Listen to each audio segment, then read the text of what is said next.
Today, we're going to talk about a condition that's a silent struggle for millions. It's not just about swelling. It's about a fundamental breakdown of one of the body's most important and maybe least understood systems. We're talking about lymphedema, what happens when the body's hidden drain gets clogged.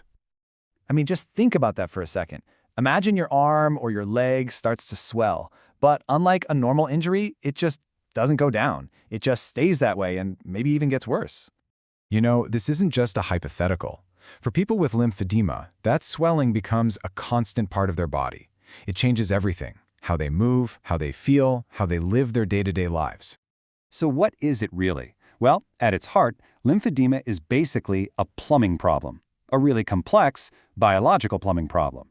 Your lymphatic system is like this amazing network of drains that clears out excess fluid from your tissues, but when that system gets blocked or broken, the fluid, and it's full of proteins, it just backs up, and that's what causes the swelling. Okay, so to really get a handle on this, we need to zoom in and see what's actually going wrong inside the body's tissues. Think of it like trying to figure out why your sink is backing up. You've got to look at the pipes. Now, this is super interesting because the system can fail in two totally different ways. On one hand, you have what's called high input failure. This is like a flash flood. The drains are working just fine, but there's simply too much fluid for them to handle. But on the other hand, you have low output failure, and this is what we typically see in lymphedema. Here, the amount of fluid is normal, but the drains themselves, they're broken. They're clogged, damaged, or maybe they were never formed correctly in the first place. And here's the kicker. This isn't just simple water retention. That fluid that's stuck there is full of protein, and it kicks off this whole chain reaction. The body responds to this stagnant liquid by actually building more fat cells and more connective tissue. And over time, this whole process leads to something called fibrosis. The tissue literally hardens and gets dense. So it's not just swelling anymore. The actual physical structure of the limb is changing. That's a crucial point. So what causes this whole drainage system to go haywire in the first place? Well, it turns out there are two completely different starting points for the exact same condition. So on the one hand, we've got primary lymphedema. You can think of this like a factory defect, someone who's born with a lymphatic system that just wasn't built quite right. But what's way, way more common is what you see on the right, secondary lymphedema. This is when a person starts with a perfectly healthy, functioning system, but then something happens to damage it. It could be a bad injury, a serious infection, or, as we're about to see, even a side effect of life-saving medical treatments. And the scale of this problem, globally, it's staggering. The #1 cause of secondary lymphedema worldwide is a parasitic infection called filariasis. It's spread by mosquitoes, and it affects a jaw-dropping 90 million people. This is the cause of the extreme swelling that's sometimes called elephantiasis. But here's where the story takes a turn, because what causes lymphedema really depends on where you live. While that parasite, filariasis, is the biggest problem globally, in developed countries like the US, the leading cause is something else entirely. It's cancer treatment. The very therapies designed to save a person's life, like surgery to remove lymph nodes or radiation, can accidentally destroy parts of this vital drainage network. Okay, so we have these different causes, this complex condition. How do doctors actually figure out what's going on? Well, it's a bit like detective work, and they have a very specific set of tools they use to find the clues. One of the simplest but most powerful clues is something called the stemmer sign. Basically, a doctor tries to gently pinch and lift the skin at the base of the second toe. Now, on a healthy foot, you can easily pull it up into a little tent. But in a limb with lymphedema, that tissue has become so dense and fibrotic that you just can't.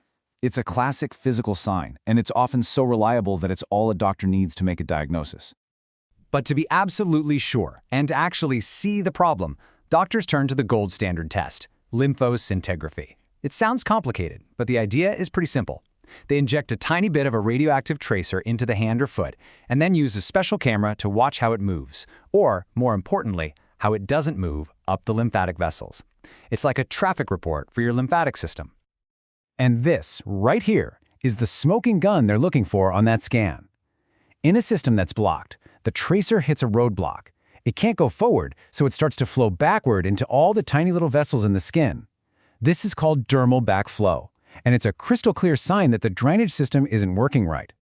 And beyond the stemmer sign and these high-tech scans, there are other physical clues a doctor will look for. The swelling can make the toes look kind of square. A distinct hump can form on the top of the foot. And over time, as we mentioned, the skin itself can change, taking on a texture that looks like an orange peel. They call it peau d'orange, and eventually it can feel hard, almost woody to the touch.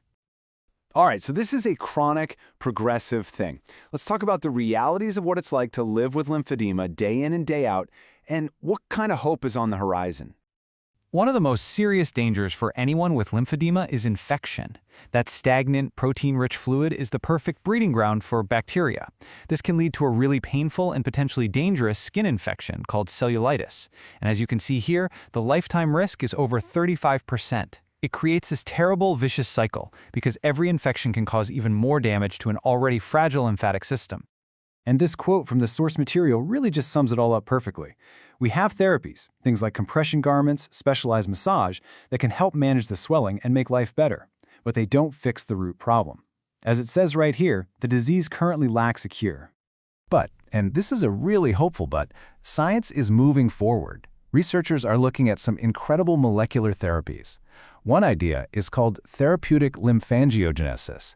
The goal is to use special growth factors to actually convince the body to grow new lymphatic vessels, to basically build a natural bypass around the blockage. Another approach is to use powerful anti-inflammatory drugs to stop that tissue hardening process in its tracks. So, when you boil it all down, lymphedema is a disease of broken plumbing. Right now, we've gotten pretty good at mopping up the floor and managing the flood. But the real breakthrough, the real cure, will come when we can actually fix the pipes themselves. And the science is pointing us in that direction, leaving us with this really incredible question to think about for the future of medicine.